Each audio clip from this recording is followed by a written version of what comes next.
මෙවර පළාත් පාලන මැතිවරණය සඳහා මාතලේ දිස්ත්‍රික්කෙන් පිළිගත් දේශපාලන පක්ෂ හා ස්වාධීන කණ්ඩායම් අද දිනේත් නාම යෝජනා බාර දෙනු ලැබුවා. නාම යෝජනා බාර දීම අද මධ්‍යහ්න 12න් අවසන් විය. මෙවර පළාත් පාලන මැතිවරණය සඳහා මාතලේ දිස්ත්‍රික්කයේ පළාත් පාලන ආයතන 13 සඳහා පිළිගත් දේශපාලන පක්ෂ හා ස්වාධීන කණ්ඩායම් වලින් නාම යෝජනා පත්‍ර 92ක් සඳහා අපමුදල් තැන්පත් කර තිබුණා. නාම යෝජනා බාර දීමෙන් අනතුරුව පක්ෂ නියෝජිතින් තම අදහස් මෙසේ පළ කළා. දැන් මේ වෙනකොට අපි දන්නවා ජනාධිපතිවරණයේ ප්‍රතිඵලය ගත්තත් අපි ලක්කල ආසනය රක්ෂක ආසනයක් අපි ජයග්‍රහණය කරා.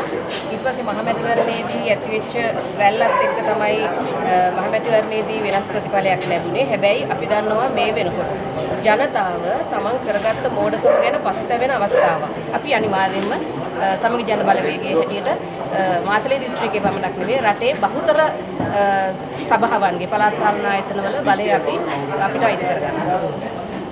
මාතලේ දිස්ත්‍රික්කයේ පළාත් පාලන ආයතන 13යි 13ටම ශ්‍රී ලංකා පොදු ජන පෙරමුණ තනි පක්ෂයක් විදිහට මැතිවරණයේදී නාම යෝජනා බාර ජයග්‍රහණය අපි මැතිවරණයේදී අපේක්ෂා කරන්නේ විශේෂයෙන්ම ගමේ පල්ලෙහාම ඡන්ද අපි බලාපොරොත්තු වෙන්නේ දිගින් දිගටම පක්ෂය අපි ඉල්ලුවෙත් ජනාධිපතිවරණය වලට යන්න කලින් පාර්ලිමේන්තු මැතිවරණය ඉල්ලුවා.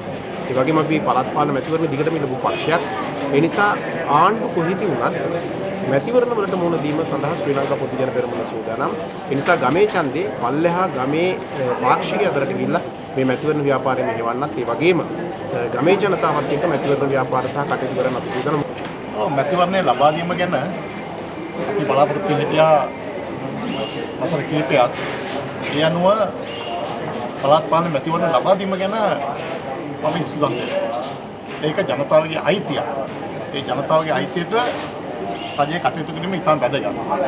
විශේෂයෙන් එක්සත් ජාතික පක්ෂයේ වශයෙන් අපි ඉතාමත් වගකීමකින් අපි ප්‍රකාශ කරන්න ඕනේ. අපි මේ ආණ්ඩුවත් එක්ක හැප්පෙන්න පළාත් පාලන මැතිවරණයට සහභාගී වෙනව නෙමෙයි. රජයේ වැඩ කටයුතු කරගෙන යන අතරදී පළාත් පාලන ආයතනක තියෙන වගකීම් යුතුකම් කොට ඉෂ්ට කරන්න අපි හොඳ කණ්ඩායමක් ඉදිරිපත් කරලා ඉන්න අපේ